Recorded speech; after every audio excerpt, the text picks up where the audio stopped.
10 años después del acuerdo de paz, víctimas siguen pidiendo reparación.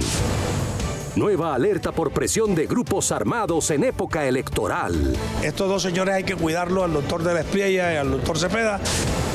Miguel Uribe Turbay sigue presente en la memoria nacional. Colombia es lo que es, a pesar de las dificultades.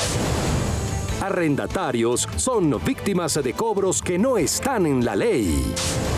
Es fácil comprar carros eléctricos, lo difícil es cargarlos. El conflicto armado también golpea a los animales, dice la JEP.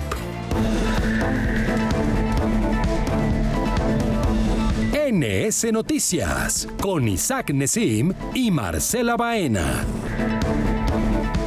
Buenas noches. Las voces de las víctimas del conflicto armado volvieron a ser escuchadas en audiencia pública. Allí dijeron que sus preocupaciones siguen 10 años después de la firma del acuerdo de paz.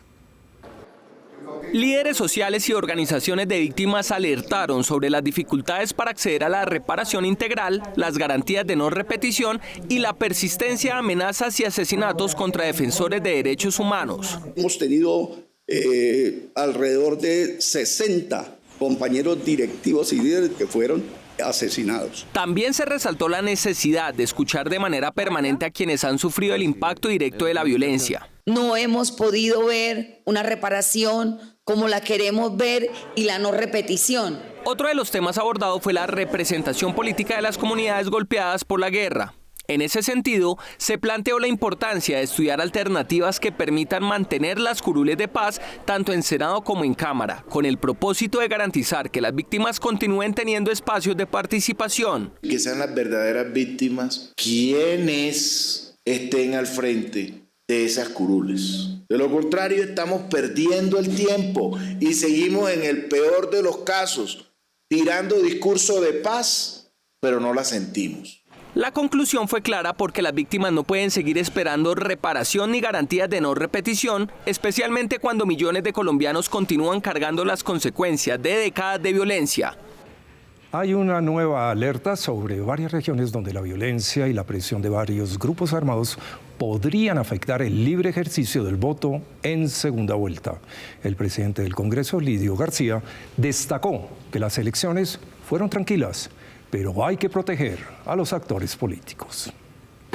Mientras Colombia se prepara para elegir presidente, en algunos territorios la democracia todavía convive con el miedo. Municipios como Tibú, Tierra Alta, Valle del Guamués y Roberto Payán aparecen bajo monitoreo especial por la fuerte presencia de estructuras armadas ilegales, hechos de violencia y riesgo de desplazamiento forzado. Solamente en Tibú, norte de Santander, el informe registra más de 23.000 hectáreas de cultivos ilícitos, una de las cifras más altas en el país. Tenemos claramente en algunos sitios información de presencia de grupos armados ilegales, pero no de manera específica que se logre una afectación de alto impacto al proceso electoral. El mapa de alerta revela una combinación que preocupa: violencia armada, economías ilegales y presión sobre las comunidades. La MOE advierte que el control territorial de grupos ilegales podría afectar la participación ciudadana y generar temor entre los votantes. Aunque estas regiones no definen una elección nacional, se trata casualmente de las zonas de ubicación temporal en donde se supone que habría paz después del acuerdo firmado hace 10 años. Dios permita que continúe este debate a segunda vuelta y que la segunda vuelta finalice entregándonos un presidente para Colombia con un debate electoral también como el que sueña siempre Colombia. Y soñamos todos los políticos. Esperamos que pues se tenga en cuenta que hay que respetar la vida de todos, y sobre todo de los actores políticos, que estos dos señores hay que cuidarlos, al doctor de la Espriella y al doctor Cepeda, cuidarlos para que hagan un debate de lujo y que gane el mejor. El mensaje de fondo es contundente en algunas regiones del país donde debería respirarse un clima de paz total. El gran desafío hoy es poder votar sin miedo y en democracia. La ley que busca prevenir, rechazar y sancionar la violencia política contra las mujeres fue aprobada hace un año, pero los avances y los recursos son bajos. El 78% de las candidatas que participaron en las elecciones al Congreso este año reportaron haber sido víctimas de algún tipo de agresión. Así lo reveló un informe de ONU Mujeres. Aunque los partidos políticos cuentan con protocolos para su atención, esto aún no es suficiente. Encontramos que casi el 88% de las organizaciones políticas con personería jurídica tienen protocolos e instrumentos para atender y sancionar la violencia contra las mujeres en política. Son pocas las acciones que viene haciendo el gobierno para fomentar sus liderazgos políticos. Se quedaron en mesas de trabajo y de la implementación de la ley, nada. De la inversión en la implementación de la ley, tampoco. Hay que hacer también muchos estudios y mucho trabajo en el territorio. No hacer la ley e implementarla desde los escritorios. 1.510 millones de pesos han sido invertidos para promover la participación política de las mujeres y fortalecer los liderazgos en los territorios a través de formación educativa. 2 diplomados donde estamos formando a más de 2.000 mujeres en todas sus diversidades, con un énfasis en la juventud, que creemos que ahí hay que trabajar fuertemente para fortalecer los liderazgos juveniles. Además, el Ministerio del Interior ha capacitado a 1.227 mujeres, cifra que para las senadoras no presenta un gran impacto y mucho menos a nivel territorial, por lo que piden más recursos para apoyar a las mujeres en la política. Este domingo 7 de junio se cumple un año del atentado contra el senador Miguel Uribe Turbay, quien murió 65 días después tras una gran lucha por parte de los médicos para salvarle la vida. Hoy el país lo recuerda como una de las tantas víctimas de la violencia en Colombia.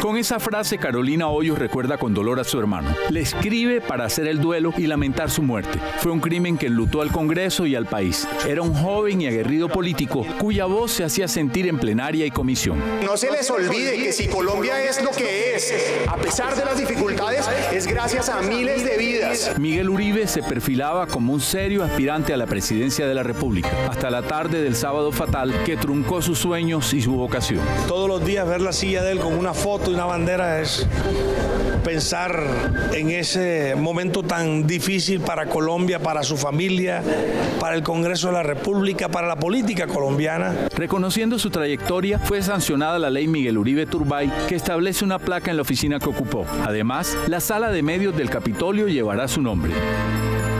También un busto en el Parque El Golfito, que se llamará Parque Miguel Uribe Turbay. Allí, cada 11 de agosto, se realizarán actividades enfocadas en la construcción de paz. La ley habilita al Archivo General de la Nación para recopilar, conservar y difundir documentos, discursos y material de su vida y obra. Junto a los honores están las voces de personas cercanas, como el senador Meisel, al lado de quien estuvo sentado durante 3 años en la plenaria. A medida que pasa el tiempo, duele más porque hace más falta Miguel y bueno, a mí en lo personal era mi amigo de deporte, de música. Y de quien lo reemplaza en el Senado, con respeto y admiración. Yo fui la persona que le tocó la dura labor de ocupar ese espacio que dejó Miguel Uribe Turbay. Nosotros no solo perdimos a un líder, a un compañero de partido, a un excelente congresista, nosotros perdimos a un inmejorable ser humano. Son 2 de las tantas voces que lo recuerdan, como un intenso e inquieto congresista cuyos sueños se quebraron en una tarde de sábado. Su nombre no estuvo en el tarjetón, como su hermana lo añora, pero queda en el recuerdo de quienes lo compartieron. 1.207 observadores verificaron las elecciones del pasado domingo. Su diagnóstico se centra en que Colombia tiene una democracia sólida y el preconteo más rápido de la historia.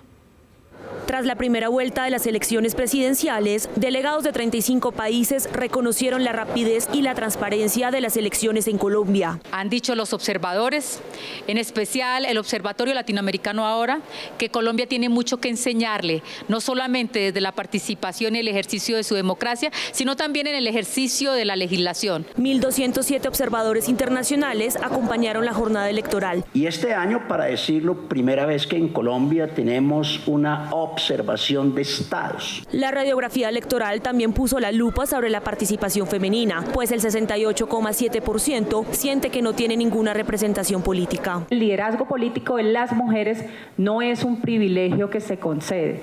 es precisamente un requisito mínimo de toda democracia que aspire a llamarse plena. El observatorio tiene presencia en 35 países y propone una articulación política, rural y cultural frente a los desafíos del nuevo orden global. El colombiano debe sentirse orgulloso de su proceso electoral, no solamente de lo rápido que históricamente se dan los resultados, sino desde el contexto de seguridad y el trabajo y el despliegue que tiene. Es el único país que ha dado acceso a observadores internacionales con una gran cantidad. Se espera la presencia de los observadores para los comicios de la segunda vuelta.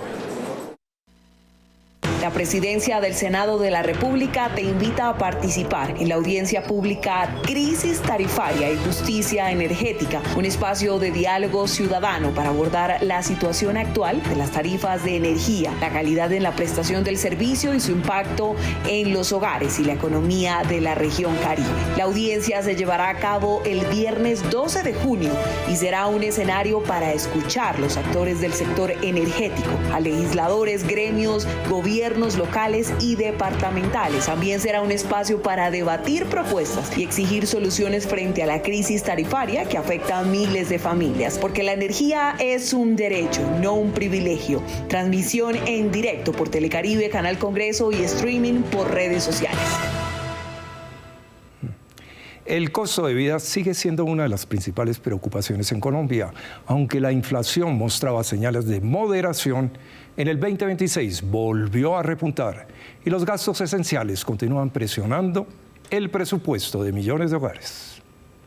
La inflación anual llegó a 5,68% en abril de este año, según el DANE. Los mayores aumentos se registraron en alimentos, restaurantes, salud y educación, rubros que tienen un impacto directo en el gasto diario de las familias. Para las decisiones de gasto que presentaron mayor variación tenemos, en primer lugar, alimentos y bebidas no alcohólicas, en segundo lugar, bienes y servicios para el hogar y en tercer lugar, transportes. En los últimos 5 años, varios productos básicos de la canasta familiar han registrado aumentos significativos en sus precios. Por ejemplo, el kilo de arroz pasó de 3.300 a superar los 4.500 pesos. La cubeta de huevos pasó de 6.000 a más de 14.000 pesos. Y el kilo de carne pasó de aproximadamente 18.000 a más de 25.000 pesos. Estos incrementos reflejan la presión del costo de vida sobre los hogares colombianos. En el transcurso de varios días, entonces hay productos que se suben de precio. El que compraba 3 libras de fresa, compra una, compra media.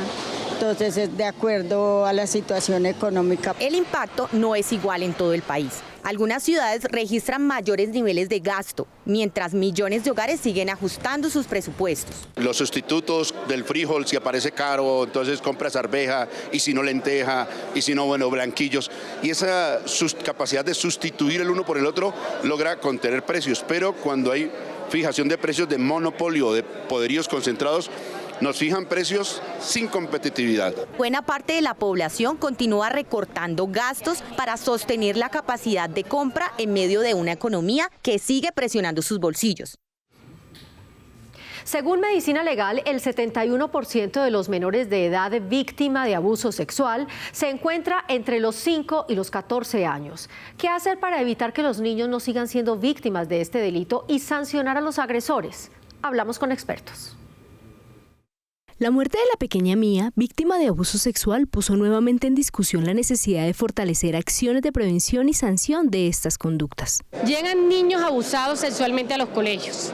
Si nosotros logramos alertar, darnos cuenta como docentes, como profesores, articular con la GPS para temas de prevención. Este año se han registrado 3.456 casos de delito sexual contra menores de edad. Los más afectados son los niños y niñas entre los 10 y 14 años, con 1.799 casos, y de 5 a 9 años con 674. El problema más grave es que muchos abusos se producen dentro de su hogar, dentro de su casa, por personas cercanas. Y yo creo que ante esto es la sociedad entera que debe responder, que también debemos salir en ayuda de los niños. Cuando un niño llora insistentemente en una casa, hay algún problema. Desde distintas organizaciones defensoras de los derechos de los niños, niñas y adolescentes consideran que es necesario endurecer las medidas contra los agresores de los menores. Los índices de impunidad de Colombia, con más del 90% de casos de impunidad en este tipo de delitos, son un incentivo para que se sigan presentando estas situaciones. Impulsamos y sacamos adelante una ley de prisión perpetua revisable para violadores de niños. Lamentablemente,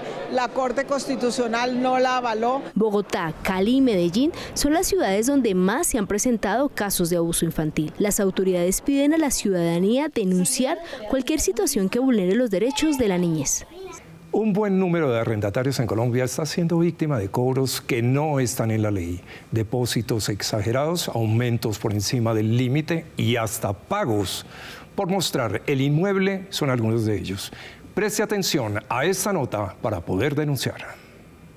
Cada vez más inquilinos en Colombia denuncian abusos de dueños e inmobiliarias. Aumentos ilegales, cláusulas abusivas y retención de depósitos son las quejas más recurrentes. Nos exigieron que una pintura por un profesional, arreglar el techo, cambiar el piso. En el transcurso que hacíamos los arreglos aparecieron las fotos y efectivamente el apartamento está muy deteriorado. Otra cosa fue que nos pidieron pago de servicios adelantados por 3 meses. Las autoridades hicieron un nuevo llamado ante los cobros que están prohibidos por la ley, recordando que no le pueden exigir entregar el inmueble remodelado. Tenemos 2 leyes, que es la 820 y la 675 de 2001. En ella se protege tanto al arrendatario como el arrendador. Aquí nos impide que nosotros vamos a cobrar depósitos, por ejemplo, por mascotas. Más sin embargo, sí nos permite que podamos tener para los servicios públicos hasta por 2 meses. Tenga en cuenta que no le pueden cobrar por depósitos exagerados, aumentos fuera del límite legal, cuotas de administración no pactadas y dinero extra por mascotas o visitas. El diablo está en los detalles. Coja una lupa y revise bien antes de firmar un contrato de arriendo las condiciones en que tiene que entregar, devolver el apartamento, el inmueble, la casa cuando usted se vaya a ir. Si usted es víctima de un cobro ilegal, denuncie ante las casas de justicia, comisarías de familia o Defensoría del Pueblo. Los escoltas que arriesgan su vida todos los días podrían ser reconocidos en el Congreso como trabajadores de alto riesgo. La iniciativa busca darles mejores condiciones por el peligro que enfrentan. Se propone que puedan jubilarse más temprano debido al desgaste físico y emocional. También se contempla apoyo económico en caso de heridas o discapacidad. Además, incluye más capacitación y mayor respaldo legal para castigar con más fuerza las agresiones en su contra. Toda aquella persona que se capacite y tenga esta formación y preste ese servicio o esté trabajando en este servicio como hombre de seguridad o escolta, se le reconozca que es profesión de alto riesgo y con ello conlleva a mejorar las condiciones de vida y salariales de los mismos. Nuestra comunidad digital se expande. Ya superamos los 170,000 usuarios conectados. Encuéntrenos en todas las redes como @NoticieroSenado y en YouTube como NS Noticias. Gracias por elegirnos. Comprar un carro eléctrico en Colombia es cada vez más fácil. Lo difícil ahora es encontrar dónde cargarlo. Conductores denuncian largas filas y puntos fuera de servicio, mientras el número de vehículos sigue creciendo. Son 229 puntos públicos de carga para más de 40.000 vehículos eléctricos e híbridos enchufables. Ese es el panorama actual de Colombia, donde usuarios aseguran que cargar sus carros ya puede tomar varias horas por alta demanda y falta de infraestructura. Tener electrolinera en apartamento y en conjuntos cerrados es muy complicado, porque tienes que tener la autorización de la administración. Te da ese permiso siempre y cuando tengas puntos de carga disponibles en los contadores generales del edificio. Las matrículas crecieron más de 200% este año, pero la expansión de estaciones de carga no avanza en ese mismo porcentaje. Muy bien esa transición que se está llevando a cabo, pero las marcas tienen que ser responsables. No puede ser que la compra de un carro eléctrico, lejos de ser pues un beneficio económico para el usuario, se esté convirtiendo en un matadero de cabezas. Aunque muchos conductores destacan el ahorro en combustible y los beneficios ambientales, también advierten que es más difícil encontrar puntos disponibles para cargar sus vehículos. Ese 70% de carga me valió 39.000 pesos. Usualmente se demoran más de 1 hora, más de 2 horas, más el tiempo que tiene que esperar haciendo fila. Mire, ahí está la evidencia. Hay gente de 3 carros haciendo fila. Por ahora, la falta de infraestructura frente a la demanda ya impacta la movilidad y se convierte en un reto urgente para el país. A contrarreloj y en medio de una fuerte pugna política, el Ministerio de la Igualdad sigue peleando por no desaparecer. El gobierno lo defiende como una apuesta social, pero la oposición señala que es más burocracia y más gasto público. El proyecto está más vivo que nunca. El Ministerio de la Igualdad volvió a tener un respiro en el Congreso. En una votación apretada y cargada de tensión política, las comisiones primeras conjuntas de Senado y Cámara lograron destrabar el proyecto que busca mantener con vida una de las banderas más emblemáticas del gobierno Petro. Solo 2 artículos quedan pendientes, pero el reloj le juega en contra. Este ministerio hay que cuidarlo, hay que protegerlo. Recuerden que atiende a esa población que históricamente ha estado excluida, más de 17 millones de personas. Para los sectores oficialistas, este ministerio representa una herramienta clave para atender a las poblaciones más vulnerables del país. Sin embargo, la oposición insiste en que la entidad ha estado rodeada de polémicas, falta de resultados y un crecimiento burocrático que no convence a muchos congresistas. Dentro del Ministerio de Igualdad ha existido incumplimiento de ley de cuotas, acoso laboral, acoso sexual, duplicidad de funciones. La cuenta regresiva ya comenzó. La Corte Constitucional dio plazo hasta el 20 de junio para definir el futuro del ministerio. El Congreso tendrá que decidir si le da vida definitiva a esta apuesta social del gobierno o si la deja morir en medio de la pelea política y la falta de consensos. El senador Edgar Díaz renunció a su curul con efecto a partir del 26 de junio por motivos profesionales y personales. Agradeció la confianza de los ciudadanos y el apoyo de sus colegas. Y en otros temas, miles de animales también han sufrido las consecuencias de la violencia en Colombia, señala un reciente informe de la Jurisdicción Especial para la Paz, un hecho que pasaba desapercibido.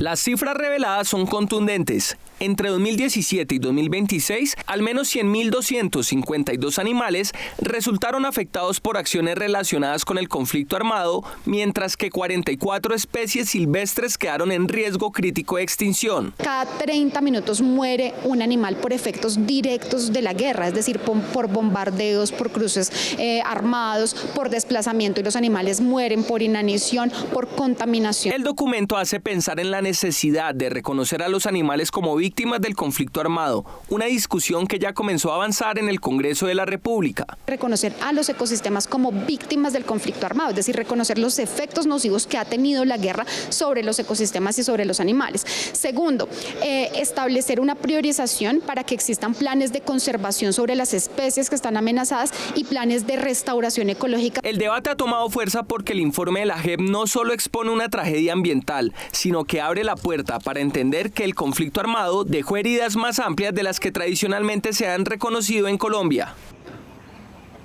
Un consenso científico internacional redefinió el síndrome de ovario poliquístico, una condición que afecta a 1 de cada 8 mujeres. La enfermedad también impacta en la salud hormonal, metabólica y mental. Se pide al Ministerio de Salud actualizar las guías y protocolos de atención. El tema fue destacado como un asunto de salud pública que requiere mayor atención debido a su impacto en la calidad de vida de millones de mujeres y la importancia de fortalecer el diagnóstico temprano. Qué importante que este Congreso se asocie a los desarrollos de la ciencia, la tecnología y la innovación, sobre todo en materia de salud. Y con motivo del año legislativo de lucha contra el cáncer, qué importante que lo combatamos de manera decidida desde la política pública y pasando del diagnóstico a la acción. Esta semana el puente internacional de Rumichaca, principal paso entre Colombia y Ecuador, comenzó a recobrar la normalidad tras la eliminación de los aranceles del 100%. Ahora el reto es apoyar a los empresarios de la región. 4 meses. Eso fue lo que duró el tire y jale arancelario entre Colombia y Ecuador, lo que dejó una reducción de 40% de las exportaciones de Colombia hacia este país. Hace 3 semanas el presidente de la República en un Consejo de Ministros anunció varias medidas a las cuales aún no se ha implementado ninguna. Esperemos que esos alivios tanto tributarios como crediticios, lleguen, porque nuestra frontera fue muy golpeada. Por eso el Congreso acude a pedirle a los dos países, a los cancilleres, que revisen la forma de que le entreguemos posibilidades de acompañamiento a los comerciantes para reactivar la economía. El seguimiento continuará en la Comisión Segunda, con el fin de revisar el cumplimiento del gobierno con los empresarios de la región. La Sociedad Colombiana de Cirugía Plástica, Estética y Reconstructiva fue reconocida en el Senado con la orden en el grado comendador por su contribución en el fortalecimiento de la medicina especializada. Lo han hecho a través de la promoción de programas de formación profesional, escenarios académicos, calidad en la atención médica, seguridad y bienestar de los pacientes. Su labor ha mejorado la calidad de vida de miles de pacientes víctimas de accidentes, enfermedades congénitas, cáncer o violencia. Son 4 años lo que ordena el Ministerio de Educación que debe llevar a cabo un médico para lograr volverse cirujano plástico, reconstructivo y estético. La afrocolombianidad logra sus merecidos espacios con riqueza cultural, sabores, colores e historias de distintas regiones. Así se vio en la Feria de Emprendimiento, que mostró toda su diversidad.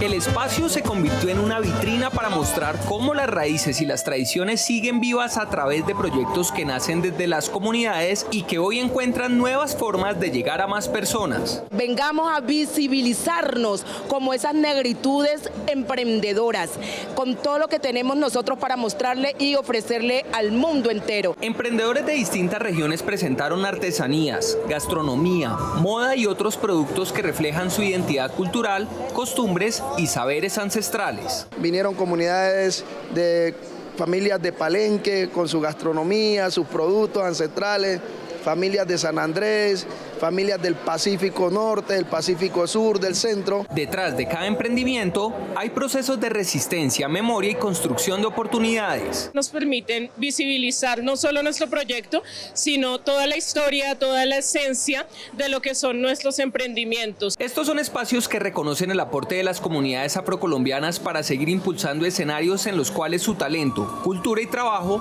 tengan cada vez más y merecida visibilidad.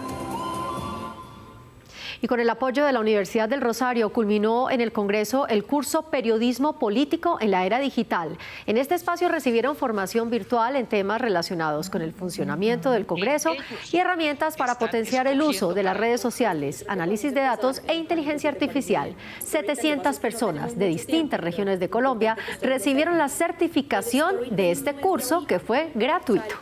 Y hoy tuvimos en nuestra emisión imágenes de fondo de Gamarra en el Cesar. El Senado le rinde así homenaje a las regiones del país. Y no olviden seguirnos en nuestras redes sociales como @Noticiero Senado y en YouTube como @NS Noticias. A ustedes los esperamos como siempre en la próxima emisión. Hasta entonces.